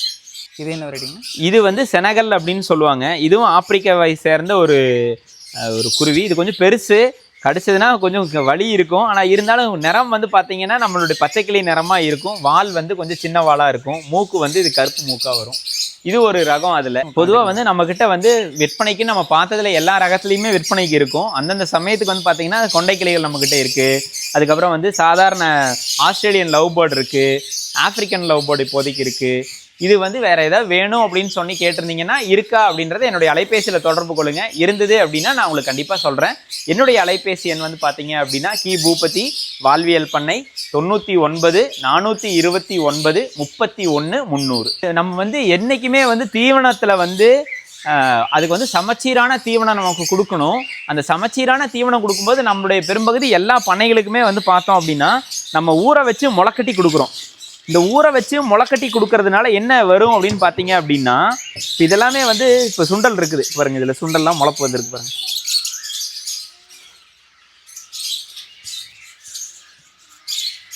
அப்போ இந்த மாதிரி ஊற வைக்கும்போது இதில் வந்து ஹார்மோன்ஸ் வந்து ரொம்ப அதிகமாக இருக்கும். அதில் இருக்கக்கூடிய நியூட்ரியன்ட் கண்டென்ட் அப்படிங்கிறது ரொம்ப அதிகமாக இருக்கும். அப்போ சாதாரண சுண்டலை கொடுக்கறதுக்கும் ஊற வச்ச சுண்டலை கொடுக்கறதுக்கும் இதுக்கும் வந்து பார்த்தீங்கன்னா பல மடங்கு அதில் இருக்கக்கூடிய ஊட்டச்சத்து அதிகமாக வரும். அப்போ அதே நம்ம கோதுமையும் கொடுக்குறோம், இதுவும் ஊற வச்சு முளைக்கட்டி தான் கொடுக்குறோம். இதே கோதுமை தவிடு தான் வந்து நமக்கு வந்து இன்றைக்கி தவிடாக கொடுக்குறோம். நம்ம ஹோல் கிரெயினாக கொடுக்கும்போது நம்ம முழுசாக கொடுக்கும்போது அது வந்து ஒரு சமச்சீரான ஒரு சரிவிகித உணவாக இருக்கிறதுக்கான வாய்ப்பு நிறையா இருக்குது. இல்லை கம்பு எல்லாமே வந்து பார்த்தீங்க அப்படின்னா முளைப்பு வந்துருக்கு பாருங்க. நம்மளுடைய தோட்டத்தில் வந்து பார்த்தோம் அப்படின்னா கால்நடைகளுக்கான தீவனம் அப்படிங்கிறது ஒரு பகுதி இருக்குது. ஓரக்காலில் வந்து நம்ம வந்து நமக்கான உணவுப் பொருள், இப்போ தென்னைங்கிறது நமக்கான உணவுக்கு மட்டும்தான் நம்ம வச்சுருக்கிறோம். அடுத்தது வந்து பார்த்தோம் அப்படின்னா எங்களுடைய காட்டுக்கு ரொம்ப புகழ்பெற்றது அப்படின்னு பார்த்தீங்க அப்படின்னா இந்த மொந்தை தான். இந்த மொந்தை மரமே வந்து ஒரு காலத்தில் இங்கே அவ்வளோ அருமையாக இருந்த மொந்தை மரத்தை இப்போ தான் எங்களுக்கு கொஞ்சம் கொஞ்சமாக வர வச்சுருக்கிறோம். ஏன் அப்படின்னா ஒரு குறிப்பிட்ட காலம் நமக்கு வந்து கால இடைவேளை நடந்துருச்சு. அதனால திருப்பியும் மண்ணில் இருக்கக்கூடிய உயிர்கணத்தை இப்போ தான் பெருக்கிட்டு இருக்கிறோம். நம்ம அடுத்தது சொல்கிற மாதிரி நம்ம வந்து வெப்ப மண்டலத்தில் இருக்கிறோம். இந்த வெப்ப மண்டலத்தில் இருக்கும்போது நம்ம வெப்பத்தை குறைச்சி எப்படியெல்லாம் விவசாயம் பண்ணணும்னு ஒரு உதாரணம் சொல்கிறேன். நமக்கு இங்கே அகத்தி இருக்குது, அங்கே சவுண்டல் இருக்குது. அதுக்கு கீழே இருக்கிற ஏதாவது ஒரு பயிர் நிற்கிதான்னு பார்த்தீங்கன்னா நிற்கல. ஆனால் அதிலிருந்தும் நமக்கு மகசூல் வருது, இதிலிருந்தும் நமக்கு மகசூல் வருது. அப்போ நமக்கு இதுக்கு பேர் தான் 2 அடுக்கு வேளாண்மைன்னு நம்ம சொல்கிறது. இதில் நீங்கள் இன்னும் இன்னொரு குறுமரம் வச்சிங்கன்னா அது 3 அடுக்கில் போகும். அப்போ இந்த 2 அடுக்கில் வந்து பார்த்தீங்க அப்படின்னா புரத தேவைக்காக எனக்கு அகத்தி கிடச்சிருச்சு, சவுண்டல் கிடச்சிருச்சு. நார் சத்து தேவைக்காக வந்து பார்த்தீங்க அப்படின்னா நமக்கு இது வந்து கோஎஃப்எஸ் இருக்குது, கினியாப்பில் இருக்குது, தீவன சோளம் இருக்குது. இது மாதிரி எல்லாம் கலந்து தான் இருக்கும். அப்போ கலந்து இருக்கும் பொழுது நம்மளுடைய மண்ணிலிருந்து அது எடுக்கக்கூடிய ஊட்டச்சத்து அப்படிங்கிறது வந்து ஒரே ஊட்டச்சத்தை ஒரே பயிர் எடுக்காது. அப்போ இங்கேயும் வந்து பார்த்தீங்க அப்படின்னா பல பயிர்கள் தான் இங்கேயும் நம்ம வச்சுருக்கிறோம். அப்போ இது மாதிரி தீவனத்திற்காக இருக்கக்கூடிய ஒரு விஷயந்தான். இதில் வந்து 2 அடுக்காக இப்போ தான் ஒன்றுனா கொண்டு வந்துட்டு இருக்கிறோம். அடுத்து இன்னும் கொஞ்சம் உள்ளே வந்து செம்மங்குச்சி ஊனி இருக்கிறோம், அது அடுத்து மேலே வரும். இனி அடுத்த எதிர்காலத்திற்காக வந்து பார்த்தீங்க அப்படின்னா எலுமிச்சை இருக்குது. இது ஒரு எலுமிச்சை, நமக்கு எலுமிச்சைக்கு பக்கத்துலேயே கினியாப்பில் அறுத்துருக்குறோம். பில்லெல்லாம் முளைச்சிருக்கு, வேலி மசால் இருக்குது. அடுத்து இது நம்மளுடைய காட்டினுடைய சிறப்பு மொந்தை வச்சுருக்குறோம். அடுத்தது வந்து பார்த்தீங்க அப்படின்னா பலாக்கன்று வச்சுருக்குறோம். பலாக்கன்று நல்லா தளைஞ்சு வந்துட்டு இருக்குது. அடுத்தது வந்து பார்த்தோன்னா திருப்பியும் வந்து இது வந்து சாம்பிராணி மொந்தைன்னு சொல்லுவாங்க. இதுன்னு ஈனில் இதுவும் வந்து பார்த்தீங்கன்னா பழத்துக்கு வந்து புகழ் பெற்றது. ஆனால் சாம்பிராணி மொந்தையே இன்றைக்கி யாருக்கும் பெருசாக தெரியறதில்ல. சாம்பிராணி மொந்தைன்னு அதில் ஒன்று. அடுத்தது வந்து பார்த்தீங்க அப்படின்னா சப்போட்டா இருக்குது. சப்போட்டா இங்கே ஒரு சப்போட்டா இருக்குது பாருங்கள். அகத்தி. அடுத்தது இது வந்து பார்த்தீங்க அப்படின்னா இது வந்து இதுவும் மொந்தை தான். இது வந்து பூவன். இது வந்து பார்த்தீங்க அப்படின்னா ஜாதிக்காய். என்ன இங்கே ஒரு நுண்சூழல் உண்டு பண்ணிட்டோம். உண்டு பண்ணனால ஜாதிக்காய், மிளகு கூட நான் வராதுன்னு நினச்சேன். ஆனால் அதுவும் வச்சு தலைஞ்சிருக்கு. அப்படிங்கும்போது நம்ம வந்து சரியான திசையில் தான் ஓடுறோம் அப்படிங்கிறது ரொம்ப முக்கியமான ஒரு பங்கு. இந்த மரம் கவுளி வளர்த்தார், இளநிக்காக இது கவுளி வளர்த்தார் வச்சுருக்கோம். அதுக்கு பின்னாடி இருக்கக்கூடிய வாழை மரம் வந்து பார்த்தீங்க அப்படின்னா மடவாழைன்னு ரொம்ப அருமையான பழமுங்க. ரொம்ப பெருகிய பழம். ரொம்ப இங்கே நம்ம தோட்டத்துலேயே வந்து இப்போ வரைக்கும் நம்ம சாப்பிட்டதில் ரொம்ப அருமையாக பலன் கிடச்சிது இந்த மடவாழையில் தான். இது வந்து பார்த்தோம் அப்படின்னா நம்மளதில் எல்லாமே ஒரே பயிர் வராது. இங்கே குச்சிக்கிழங்கு இருக்குது பாருங்கள். குச்சிக்கிழங்கு வந்து ஓரக்கல்லாம் வச்சுருப்போம். ஒன்றுனா பிடுங்க அடுத்தது நெட்டிடுவோம். இப்போ பிடுங்கிட்டோம் அப்படின்னா அதுலேருந்து அடுத்தது நெட்டிடுவோம். இது வந்து மல்பரி குச்சி, பட்டுப்புழு குச்சி வச்சுருக்குறோம். இங்கே பாருங்கள் மிளகு பாருங்கள், கொழுந்து வந்திருக்கு. எனக்கு இதுதான் ரொம்ப ஆச்சரியம். வந்து சமவெளியில் மிளகுன்னு நம்ம நிறையா சொல்லும் போது சரி வாங்கிட்டு வந்து 2 கன்று வச்சேன், 2ல் கொழுந்து வருது அப்படிங்கும்போது கண்டிப்பாக அடுத்து இன்னும் ஒரு 2 வருஷம் 3 வருஷத்தில் நம்மளுடைய பண்ணை வந்து முன்னுதாரணமான பண்ணையாக இருக்கும் வெத்தலை. ஓகே.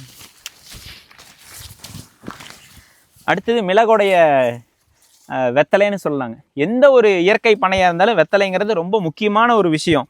அது வந்து நோய் மேலாண்மையிலையும் அடுத்தது வந்து நம்மளுடைய செரிமான மண்டலமும் அருமையாக இருக்கிறதுக்கு வெத்தலை படுறதுக்கு வந்து பார்த்தீங்க அப்படின்னா மேலே அகத்தி வச்சுருக்குறோம்.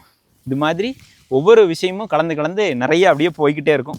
ஒவ்வொரு ஒருங்கிணைந்த பண்ணையத்துலேயும் வந்து இந்த உயிர்வேலி அப்படிங்கிறது வந்து நிறைய பன்முகத்தன்மையில் நமக்கு வந்து உதவுறதாகட்டும், இல்லை அதுலேருந்து நமக்கு வருமானம் ஆகட்டும், அதுலேருந்து நம்ம ஆரோக்கியம், அது நிறைய சொல்லிக்கிட்டே போகலாமுங்க.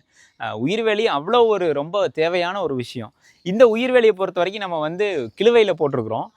கிழவையை வந்து எல்லா இடத்துலேருந்து வெட்டிட்டு வந்து பெரும்பகுதி இன்றைக்கி யாருமே வந்து உயிர்வேலி வைக்கிறதெல்லாம் கிடையாது. கம்பி வேலி தான் போடணும் அப்படின்னு நினைக்கிறாங்க. அந்த இடத்துலையும் ஒரு 4-5 காட்டிலேருந்து வெட்டிட்டு வந்து தான் நம்ம காட்டை சுற்றியுமே உயிர்வேலி போட்டிருக்கோம். உயிர்வேலி போடும்போது நிறைய விஷயம் நல்லது இருக்கும். இப்போ இதில் இருக்கக்கூடிய ஒரு மூலிகைகளை மட்டும் நான் உங்களுக்கு காமிக்கிறேனே. இப்போ வந்து பார்த்தீங்க அப்படின்னா இது வந்து முள் கத்திரிங்க. இது கத்திரியில் முள் தெரியுதுங்களா? இது ரொம்ப அருமருந்துங்க. இந்த முள் கத்திரியில் மேலேயும் முள் கீழேயும் முள் வர்றதுங்கிறது வந்து ரொம்ப ஒரு அருமையான ஒரு விஷயமுங்க. இப்போ இது இருக்குதுங்களா? அடுத்தது வந்து பார்த்தோம் அப்படின்னா இது என்ன கொடியாக இருக்கும்னு நினைக்கிறீங்க? இது வந்து வரிக்குரமத்தங்காயின்னு சொல்லுவாங்க. வரிக்குரமத்தங்காய் வந்து நம்மளுடைய குடல் மண்டலத்தில் இருக்கக்கூடிய புழுக்களை வெளியில் எடுக்கிறதுல ரொம்ப முக்கியமான பங்கு இருக்குது இந்த வரிக்குரமத்தங்காய் வேருக்கு. அடுத்தது வந்து பார்த்தோம் அப்படின்னா இதுக்கு பேர் வந்து நேத்திரப்பூடுன்னு சொல்லுவாங்க, எலும்பொட்டி தலை அப்படின்னு சொல்லுவாங்க. இந்த நேத்திரப்பூடு வந்து கண் தொடர்பாக இருக்கக்கூடிய விஷயங்களுக்கு ரொம்ப அருமருந்து இந்த நேத்திரப்பூடுங்க. அதே வந்து எலும்பு செய்கிறதுக்கு குழந்தைங்களாமே வந்து இதை 2ஆக பிச்சு திருப்பி ஒட்டுனா அப்படியே ஒட்டிக்கும். எலும்பு ஒட்டி தலை, இதுக்கு வந்து எலும்புக்கும் வந்து இந்த ஒரு தலை வந்து ரொம்ப அருமையாக அருமருந்து வருது. இப்போ இதே வந்து பார்த்தீங்க அப்படின்னா இது வந்து பால் பூடுன்னு சொல்லுவாங்க. ஆங்கிலத்தில் இஃபோர்பியா ஹிர்ட்ரான்னு சொல்லுவாங்க. இதை எடுத்தால் இது உடச்சா பால் வரும். இந்த பால் இருக்கு இல்லைங்களா, இந்த பால்லாம் வந்து நமக்கு மருகு மாதிரி சின்ன மருது வருது இல்லைங்களா, அதுக்கெல்லாம் வச்சுக்கிட்டே இருந்தீங்கன்னா தொடர்ந்து அந்த மருகுடைய காலில் வச்சுட்டே இருந்தீங்கன்னா அந்த மருகு கீழே விழுந்துடும். இது வந்து குப்பைமேனி. இந்த குப்பைமேனி வந்து இளந்தலையில் பொரியல் பண்ணி சாப்பிட்டிங்கன்னா அவ்வளவு அற்புதமாக இருக்கும். நம்ம வந்து இன்றைக்கி உணவில் வந்து குப்பைமேனியை வந்து சாப்பிடவே மறந்துட்டோம். மேனி வந்து குப்பையாக இருந்தால் கூட அதை வந்து ரொம்ப செல்வமாக கொண்டு வரதுக்கோ ரொம்ப சீராக கொண்டு வரதுக்கும் இந்த குப்பைமேனிக்கு இது ஒரு காரண பெயர். தூதுவளை பாருங்க. இதில் தூதுவளை எல்லாமே வந்து பார்த்திங்கன்னா இங்கே வந்து இயல்பாக மழை பெஞ்சாவே அங்கங்கே முளைக்கிறது. நம்ம தான் வந்து சளி பிடிச்சா தொலாவணும் அப்படின்னு நினைக்கிறது. தூதுவளை வந்து ரொம்ப அருமையான ஒரு விஷயம். அன்றாட உணவில் இப்போ போயிட்டு வரும்போது ஒரு 4 எடுத்து ரசம் வச்சு சாப்பிட்டு பழகிட்டோம்னா, இன்றைக்கி ரசம்ங்கிறது தமிழர் கண்டுபிடிச்ச ஒரே மருந்து, எல்லா வியாதிக்கும் தீர்வு கொடுக்கணும் அப்படிங்கிறது மாதிரி தான் ரசத்தை நம்ம சொல்லிக்கலாம். அந்தளவுக்கு தெளிவான ஒரு விஷயந்தான் ரசம். அப்புறம் வந்து பார்த்திங்க அப்படின்னா இது வந்து வைட்டெக்ஸ் நெகுண்டுன்னு சொல்லுவோம். இது வந்து நொச்சின்னு சொல்லுவாங்க, உடம்பு வலி இருக்கிறதுக்கு. அதுக்கப்புறம் வந்து நம்மளுடைய இது கருநொச்சி, அது கொழுந்து பார்த்தாவே வந்து நல்ல அந்த ஊதா நிறத்தில் இருந்தது அப்படின்னா அது கருநொச்சின்னு சொல்லுவாங்க. இது மாதிரி உயிர்வேலியில் இப்போ இங்கேருந்து நம்ம பார்த்தோம் அப்படின்னா குறைஞ்சது ஒரு 20-25 அடி தான் உயிர்வேலியில் பார்த்துருப்போம். இந்த 25 அடி உயிர்வேலிலையும் நமக்கு எவ்வளோ மூலிகைகள் நமக்கு கிடைக்குது. இது மட்டும் இல்லாமல் உயிர்வேலியில் நிறைய பலன்கள் இருக்குது. அத்தனை விஷயங்கள் நமக்கு உயிர்வேலியில் இருக்குது. ஆனால் இன்றைக்கி வந்து இந்த உயிர்வேலியை தொலைச்சிட்டு பார்வைக்காக மட்டுமே வந்து கல்லுக்கால் வைக்கணும், கம்பி வேலி வைக்கணும் அப்படிங்கிற ஒரு விஷயத்தில் நமக்கு என்ன பலன் வருதுன்னு தெரில. அது டிப்ரிசியேஷன் மட்டும்தான். கம்பி வந்து நாள்பட துரு வயிறு எல்லாம் பயணிருச்சுன்னா திருப்பி கம்பி போடணும். ஆனால் இது அப்படி கிடையாது. இந்த வருஷம் இதை வெட்டி நான் கால்நடை தீவனத்துக்கு பயன்படுத்திக்கலாம். 2 ஆட்டுக்கு இதுலேருந்து நான் தீவனம் எடுத்தால் எனக்கு ஆட்டுக்குட்டி எனக்கு இதுலேருந்து வரக்கூடிய ஒரு லாபம். எனக்கு இது பாதுகாப்பாக இருக்குது. என் உடல்நிலை குறைபாடு ஏதாவது வராமல் என்னை வந்து ஆரோக்கியமாக வளர்த்துறதுல இது ரொம்ப முக்கியமாக இருக்குது. இந்த தலையை சாப்பிட்டு பாருங்களேன், அவ்வளவு அற்புதமாக இருக்குங்க. கிழுவன் தலை நம்ம சாப்பிட்டாவே ரொம்ப அற்புதமாக இருக்கும். ஆனால் இத்தனை விஷயத்தை வந்து உயிர்வேலியில் இருக்குது. தயவு செய்து எந்த ஒரு ஒருங்கிணைந்த பண்ணையமாக இருந்தாலும் உயிர்வேலிங்கிறது ரொம்ப கட்டாயமான ஒரு பொருள். அடுத்து நம்ம முல்லைத்திணையை பற்றி பேசணும். நம்ம முல்லைத்திணையில் தான் இருக்கோம் அப்படின்னு சொல்லியிருந்தோம். இந்த முல்லைத்திணையோடைய மலர் வந்து பார்த்திங்க அப்படின்னா முல்லைங்கிற பேரில் இருக்கக்கூடிய முல்லை, அடுத்தது வந்து தோன்றி மலர்னு சொல்லுவாங்க. இதுதான் தோன்றி மலர். தோன்றினா என்னென்னு தெரியுதுங்களா? இன்னொரு பேர் முன்னாடி சேர்த்தா தெரியும். மாறு தோன்றி, மருதாணின்னு நம்ம சொல்கிறது தான் தோன்றி மலர். அந்த தோன்றி மலர் தான் முல்லைத்திணைக்கான மலர். இந்த 2 மலரும் வந்து பிரதானமான மலராக இருக்கும். அதுவும் நம்மளுடைய உயிர்வேலியில் இருக்குது. இது வந்து நித்திய கல்யாணின்னு சொல்லுவாங்க. இதுவும் வந்து பார்த்தீங்க அப்படின்னா இன்றைக்கி வந்து கேன்சர் மாதிரி இருக்கவங்களுக்கு எல்லாமே வந்து நிறையா பயன்படுத்துகிறாங்க. அது மாதிரி இந்த உயிர்வேலியில் சொல்லிகிட்டே போயிட்டே இருந்தோம் அப்படின்னா நிறையா இருக்குங்க. அதை பற்றி பல நாள் பேசலாம். பல பயன்கள் அதுக்கு இருக்குது. கண்டிப்பாக நீங்களும் உயிர்வேலி வைப்பீங்கன்னு நம்புகிறேன். நம்மளுடைய வாழ்வியல் பண்ணையில் தாவரத்தை வச்சு விவசாயம் அப்படின்னு பார்த்தீங்க அப்படின்னா இப்போ தான் உயிர்வேலியெல்லாம் பார்த்துட்டு வந்தோம். உயிர்வேலிக்கு பக்கத்துலேயே வந்து பார்த்தீங்க அப்படின்னா உரக்கொன்றைன்னு சொல்லக்கூடிய கிளைரிசீரியா பெருசாக 2 தெரியுது பார்த்தீங்களா?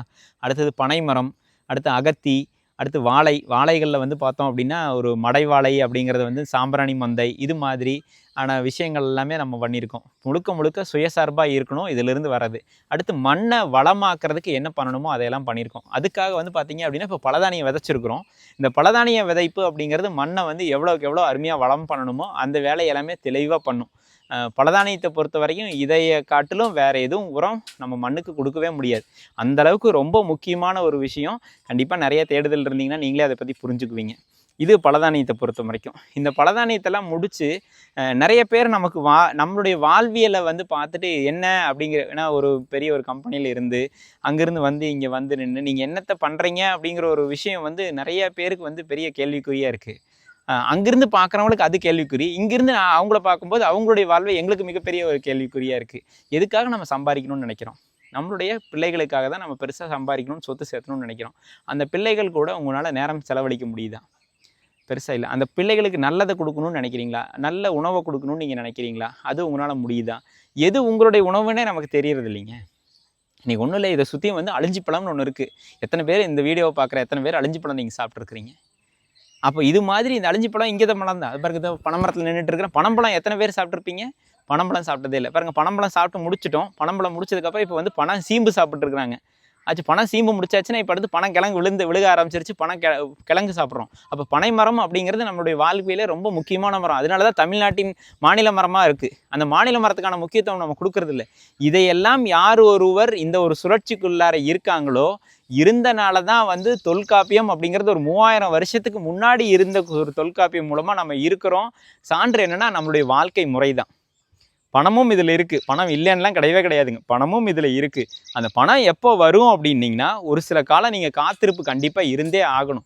அந்த காத்திருப்பும் அந்த பொறுமையும் இருக்கவங்களுக்கு மட்டும்தான் பணம் வந்து உங்களுக்கு இதில் வரும். என்ன பணம் வரும்னா எல்லாமே நான் முதலே சொன்ன மாதிரி தான். நீங்கள் பணம் சம்பாதிக்கிறதுக்கு 1000 வழி இருக்குது. தேவைக்காக நீங்கள் செய்யுங்க. தேவைக்காக செய்கிறீங்க அப்படிங்கும்போது இன்றைக்கி நிறைய செல்வந்தர்கள்லாம் வந்து சின்ன சின்ன விஷயம் ஒன்றும் இல்லைங்க. எனக்கு ஒரு முறையில் தங்கச்சி முறைங்க வந்து பார்த்தோம் அப்படின்னா மஞ்சக்காமலையில் இறந்துட்டாங்க. இன்றைக்கி 2 பிள்ளைங்க. அவங்களுடைய வாழ்க்கை இல்லை, வெறும் எலுமிச்சம்பழமுங்க, இல்லைன்னா கொழுமிச்சம்பழம். இதையை வந்து வாரத்துக்கு 2 முறையை அவங்க சாப்பிட்ருந்தாங்கன்னா மஞ்சக்காமலை வந்திருக்காது அந்த உழவு. ஏன்னா இன்றைக்கி வந்து நீங்கள் என்ன சம்பாரிச்சேன்னு பார்த்தா நான் என்னுடைய ஆரோக்கியத்தை சம்பாதிக்கிறேன். என்னுடைய மனநிலை அமைதியாக இருக்குது. நல்ல காற்றை நான் சுவாசிக்கிறேன். டவுனுக்குள்ளே இருக்கும்போது நல்ல காற்று உங்களுக்கு கிடைக்குமான்னு தெரில. இன்றைக்கி வந்து டெல்லியில் எல்லாமே வந்து நீங்கள் செயற்கையாக வந்து நீங்கள் சுவாசிக்கக்கூடிய ஒரு விஷயம் வருது. ஆனால் நாளைக்கு ஏதோ ஒரு பிரச்சனைன்னு வரும்போது நீங்கள் தீர்வை தேடி போகிறீங்க. தும்ப விட்டுட்டு வாழ பிடிக்கிற மாதிரி. எங்களுக்கு அது இல்லை. இங்கே மனநிறைவாக நாங்கள் வாழ்கிறோம். எங்கள் வீட்டிலேயே ஒரு சில ஒரு அல்லல்கள் வந்ததுனாலும் அந்த அல்லல்கள் எதுக்காக அப்படின்னா அவங்களும் நம்ம நல்லா இருக்கணுங்கிற ஒரு அல்லல் தான் வருது. ஆனால் நம்ம அறியாமையில் இருக்கோம் அப்படிங்கிறத மிகப்பெரிய விஷயம். அப்போது எனக்கான உணவு நானே எடுத்துக்கிறேன். எனக்கான உடற்பயிற்சி வந்துடுது. நான் ஆரோக்கியமாக இருக்கேன். என் குழந்தைங்களை நல்லா வளர்த்துறேன். என் குழந்தைங்களுக்கான என்ன சொல்கிறது, விளையாட்டு டவுனுக்குள்ளெல்லாம் விளையாட முடியாதுங்க. என் பையனுக்கெல்லாம் டவுனுக்குள்ளே சைக்கிள் ஓட்டணும்னா இடம் கிடையாதுங்க. ஆனால் இங்கே அப்படியெல்லாம் கிடையாது. சைக்கிள் எடுத்துகிட்டு எங்கே வேணாலும் போகலாம், எங்கே வேணாலும் வரலாம். அவங்களே போகிறாங்க, அவங்களே வர்றாங்க. செருப்பு தொடாமல் போகிறாங்க, செருப்பு தொடாமல் வர்றாங்க. பார்க்குறத பொறிச்சு சாப்பிட்றாங்க. என் மகளெல்லாம் போய் பார்த்தா இதையை பொறிச்சு சாப்பிடுங்கன்னு அதை பொறிச்சு சாப்பிட்றா, இதை பொறிச்சு சாப்பிட்றா. அவங்களுடைய வாழ்க்கை தாங்க எங்களுக்கான மிகப்பெரிய ஆறுதல். இதுதான் எங்களுக்கான இது. அதுதான் நீங்களும் அதுக்காக தான் இருக்கீங்க. நீங்கள் செல்வம் சம்பாதிக்கிறது யாருக்காக சம்பாதிக்கிறீங்க? உங்களுடைய அடுத்த தலைமுறைக்காக தான் சம்பாதிக்கிறீங்க. நாங்கள் சம்பாதிக்கிறது வந்து பாதி அவங்களுடைய ஆரோக்கியத்துக்காகவும், பாதி அவங்களை ஒழுங்குபடுத்தி வளர்த்துறதுக்காகவும். எவ்வளவு நேரம் நம்ம அவங்க கூட நம்ம அவங்களுடைய நேரம் இருக்கோ, அவங்க அந்தளவுக்கு நம்மளுடைய பிடியில் இருக்காங்க, நம்மளுடைய வாழ்வியலை புரிஞ்சுக்கிறாங்க, எல்லாமே நடந்துக்கிறாங்க. இதுதான் அவங்களுடைய அடுத்த தலைமுறைக்கு அவங்க கொண்டு வருது. வாய்வழி என்ன சொல்கிறதுங்க, அம்மா வழி வாய்வழியாக வந்தது. இந்த மூலிகை இப்படி வாய்வழி பாட்டி அம்மாவுக்கு சொல்லி, அம்மா பிள்ளைக்கு சொல்லி, இப்படி தான் நம்மளுடைய வந்தது. அப்போ இதெல்லாம் எப்போ வரும் அப்படின்னா, பாட்டி அம்மாவும் இன்னும் சேர்ந்துருக்கணும், அந்த அம்மா கூட குழந்தைங்க இருக்கணும். இருந்தால் மட்டும்தான் அது விஷயம் வரும். இன்னைக்கு வந்து நம்ம வீட்டில் வந்து காலையில் எந்திரிச்சா தயிர் சிலுப்புறோம். என் மகள் போய் தயிர் சிலுப்புறான். இந்த தயிர் சிலுப்புற இது பார்த்தீங்க அப்படின்னா, நீங்கள் பேசுகிறங்க யாரும் தயிர் சிலுப்பி பாருங்களேன், உங்களுக்கு மற்ற நேரம் நின்றுதான்னு பார்க்கலாம், மற்ற கீழே தரையில் முட்டாமல் நீங்கள் பண்ணிடுறீங்களான்னு பார்த்துடலாம். தயிர் சிலுப்புறதானே வாயில் சொல்லிட்டு போயிடலாம். அந்த தயிர் சிலுப்புறது எவ்வளோ நேரம் சிலுப்பணும்னு தெரியுங்களா? அப்போ இந்த விஷயம் அந்த சின்ன வயசுலேயே அவங்களுக்கு தெரியுது. இதுதான் மிகப்பெரிய பொக்கிஷமாக நாங்களாம் நினைக்கிறோம். அப்போ அவங்களுக்கு தேவைங்கிற வாழ்க்கையில் ஜெயிக்கிறதுக்கு தேவைங்கிறது எல்லாமே நாங்கள் சொல்லி கொடுத்துட்றோம். இன்றைக்கி கொரோனா எத்தனையோ வந்தது, எத்தனையோ பிஸ்னஸ் வந்து நடக்காமல் போச்சு. இப்போ என்ன நடந்ததுங்க? சாப்பாட்டுக்கு நடந்தது, மருத்துவம் என்ன இருக்கோ அது நடந்தது. இன்றைக்கி அதெல்லாம் தேவையே இல்லை. வெளியில் என்ன நடந்தாலும் ஏது நடந்தாலும் எங்களுக்கு இங்கே ரொம்ப அருமையாக இருக்குது. ஏன்னா எங்களுடைய உணவை நாங்களே சமாளிச்சுக்கிறோமே. இன்றைக்கி வந்து ஒரு நிறைய இடத்துல வந்து பார்த்தீங்க அப்படின்னா, செல்ஃப் யூஸ்ன்னு சொல்லுவாங்க. அந்த செல்ஃப் யூஸ் விவசாயம் அது பண்ணுறதில்ல. அதுக்கு ஒரு உதாரணம் உங்களுக்கு நான் சொல்லணும்னு நினைக்கிறேன். எங்கள் மாமா ஒருத்தர், அவருக்கு ஒரு 12 ஏக்கரா தென்னந்தோப்பு இருக்குது. அவங்க பையனுக்கு அம்மா வந்துருச்சு. அவங்க இளநிக்காக வந்து இன்னொரு மாமா தோட்டத்துக்கு வர்றாரு. ஏன்னு கேட்டால், மாப்பிள்ளை வேருக்கு மருந்து கட்டி இருக்கிற மாப்பிள்ளைன்றார். ஐயா, உங்களுக்கு அது நஞ்சுன்னு தெரியுது, ஆனால் அடுத்தவங்களுக்கு நீங்கள் அதை விற்கிறீங்க. அப்போ தெரிஞ்சே நீங்கள் நஞ்சுன்னு விற்கிறீங்க. அப்போ உங்களுடைய பேரனை அதை சாப்பிடக்கூடாதுன்னு நினைக்கிறீங்க. அப்போ நாங்களாம் அப்படிலாம் கிடையவே கிடையாது. நான் சாப்பிட்றது நல்லதாக சாப்பிட்றேன். ஒரு குடும்பத்துக்கு கொடுத்தாலும் அது நல்லதை நாங்கள் கொடுக்குறோம். அதுதாங்க வாழ்க்கை. 2 பேருமே ஒரே விஷயத்துக்காக தான் வேலை செய்கிறோம். உங்களுடைய குழந்தைக்காக நீங்கள் வேலை செய்கிறீங்க, என் குழந்தைக்காக நான் வேலை செய்கிறேன்.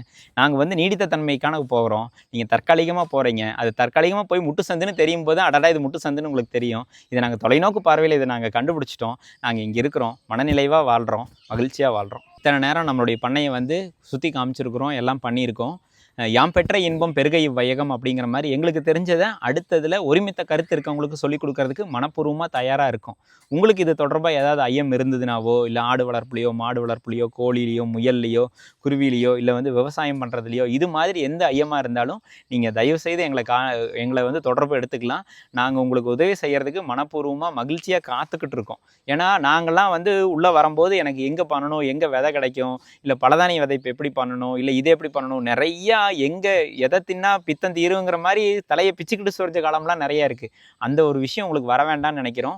எங்களுக்கு தெரிஞ்சதை உங்களுக்கு சொல்லிக் கொடுக்கறதுக்கு தயாராக இருக்கும். இது தொடர்பாக நானும் தனியாக ஒரு சேனல் வச்சுருக்கிறேன். என் வாழ்வியல்னு வச்சுருக்கிறேன், பீஸ் மை லைஃப்னு வச்சுருக்கேன். அதுலேயும் நிறையா காணொலிகள் போட்டிருக்கேன். அதில் ஏதாவது ஒன்று பாருங்கள். இல்லை உங்களுக்கு எதை பற்றி வேணும் அப்படின்னா அதை கமெண்ட் பண்ணுங்கள். நம்ம பசுமை டாக்ஸ்லேயே கமெண்ட் பண்ணுங்கள். நானும் அதுக்கு தகுந்த மாதிரி என்னன்றதை உங்களுக்கு நான் சொல்லிக் கொடுக்கறதுக்கு நாங்கள் தயாராக இருக்கிறோம். என்னுடைய அலைபேசி எண் வந்து பார்த்தீங்க அப்படின்னா 99 429 31 300. கி பூபதி வாழ்வியல் பண்ணை, உச்சனகவுண்டன்புதூர், ஈங்கூர், பெருந்துறை. சரிங்களா? எப்போ வேணாலும் வரலாம். வாங்க, என்ன சொல்கிறது, பழகுவோம் வாங்க, ஜெயிப்போம் வாங்க, மகிழ்ச்சியாக இருப்போம் வாங்க, நல்ல ஒரு சந்ததியை கொடுப்போம் வாங்க. நன்றி. நன்றி.